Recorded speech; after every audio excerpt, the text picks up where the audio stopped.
Jesus says anybody can love people who already love you. The real challenge of upholding the dignity of humanity and really showing and living compassionately and that we're all on the same level is doing it with those people who oppress you. Jesus is giving us a method to respond compassionately to your enemies.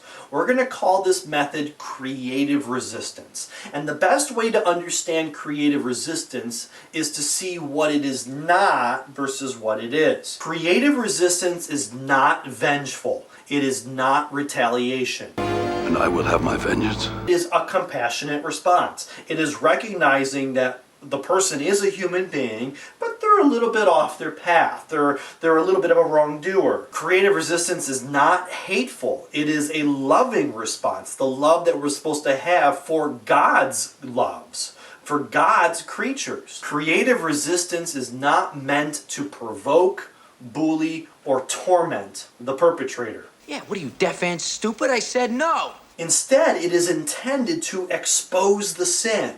Get them to realize that there's a sin. And you would do this without necessarily saying, you're a sinner and here is your sin. You know, the best way to teach someone something is get them to come to realize it themselves. Or at the very least, if the sinner doesn't realize the sin, at least maybe the community witnessing the encounter will see that there's something wrong. That boy ain't right. Creative resistance is not being a human doormat, letting people walk all over you.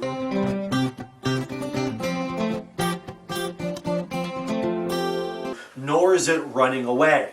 Running away? We'll do it. What it is inspiring and meant to bring about metanoia. Metanoia is a Greek word that means conversion of the heart, and this word shows up all over the New Testament. Any English translation in our Bible that has the word remorse, regret, deeply regret, compassion, pity, repent, are all derived from the Greek word metanoia. So creative resistance is meant to inspire change. Make that change. It's not condemning the sinner. The Pharisees did enough of that already. It is getting the sinner to realize they're wrong and getting them to turn around. Jesus gives us 3 scenarios emphasizing one point, and I'll go in reverse order here. If you are forced to walk a mile, offer a second one. Who's forcing Jews in the first century to walk a mile? Roman soldiers. Roman law permits a soldier to draft anybody in a city to carry gear for 1 mile. If you were to say, no, I'm not going to carry your gear, you'd end up being flogged and probably put in jail for that. But a soldier can only force you to carry the gear for 1 mile. After that mile is up, they would take back their gear and they'd probably draft somebody else to carry it another mile. Jesus is saying when dealing with your enemies, in this case the Romans, when it's time for them to take back their gear, offer a second one for free. And here's the thing about that second mile. You're doing it as a free person. You're not doing it as an inferior to the soldiers. You're not doing it under duress. You're doing it under free will, free choice. And there's dignity in that. There's status in that, especially since the soldier can't make you do it. Now imagine that scene when the soldier's forcing you to carry his gear for that first mile. He's throwing insults on you. He's probably spitting at you. He's probably pushing you, making fun of you left and right. And now the second mile comes and he's probably a little bit more quiet. Okay, thinking maybe should I have been so disrespectful during that first mile? I mean, after all, this guy's kind of cool. So he probably feels a little bit silly. And that's part of the method of creative resistance. You know, to make you feel silly, but not meant to provoke or torment, but it's to get you to think about your behavior. Legally, that soldier can't require you. And what if there were passerbys? What if there was a crowd that witnessed that end of the first mile? There's some people in that town that might think the soldier made you do it. And so they might go report that soldier. And if the soldier got accused of, and was found guilty of forcing someone to walk an extra mile, he'd be charged for that. Okay, he might face some jail time for that.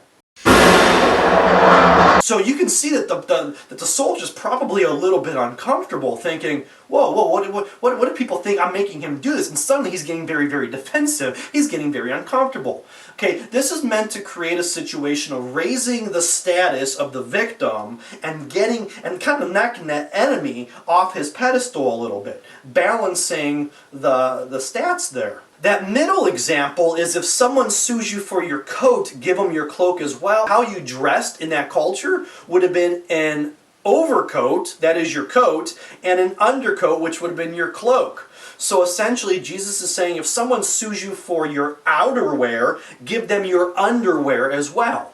Now, what's that all about? Well, it's the same thing as walk that extra mile.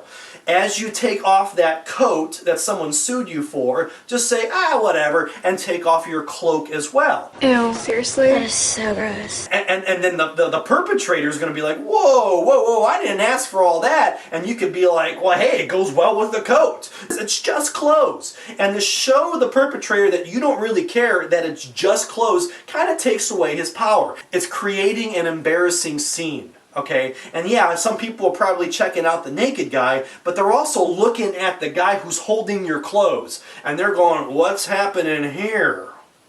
And imagine the man holding your clothes saying, he just gave them to me. I don't know what he's doing. They're like, yeah, right, he just gave them to you. You sued him for everything he has.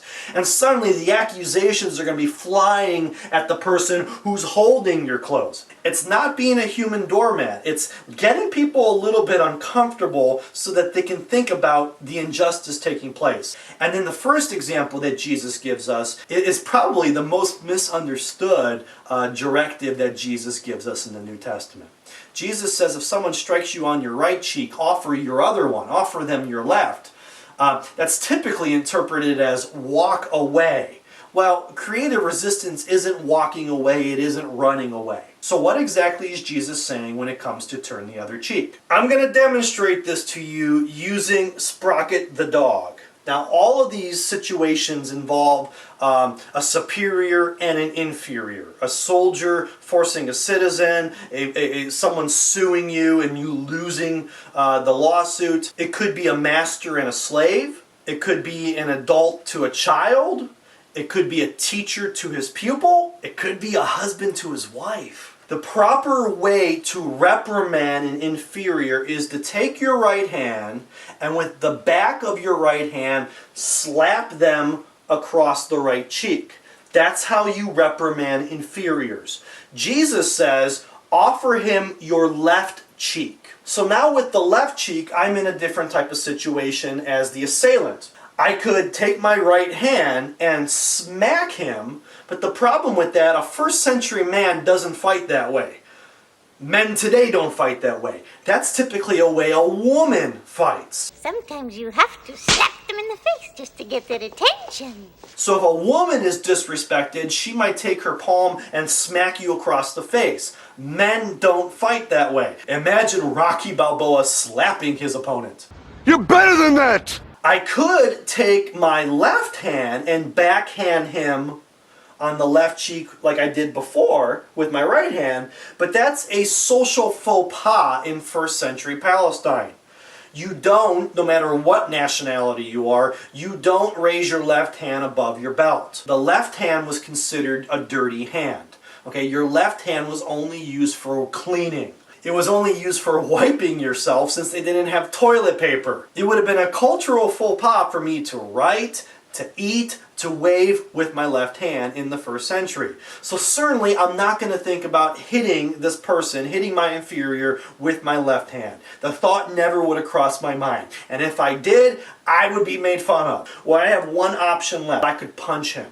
The problem is with this maneuver, with this hook maneuver, is that this is the way two equal men fight. This is not the way a superior would reprimand an inferior. This is the way two equal men fight. Even if I were to hit Sprocket, Sprocket's status has now been raised. And let's say I hit Sprocket and I knock him out.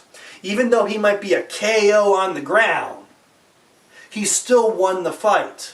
Because he came out of the fight with more dignity, with more status than what he had going into that fight. For a second or two, I didn't know how to fight. I was off my bearings. I was knocked off my feet a little bit. And that's an opportunity for metanoia. And again, as if the enemy, if the assailant's not feeling it, maybe anybody watching the fight would. And one more way that Jesus dealt with his enemies was up on that cross in the Gospel of Luke. Jesus says, "Father, forgive them, they don't know what they're doing." If that's not a compassionate response to dealing with one's enemies, I don't know what is.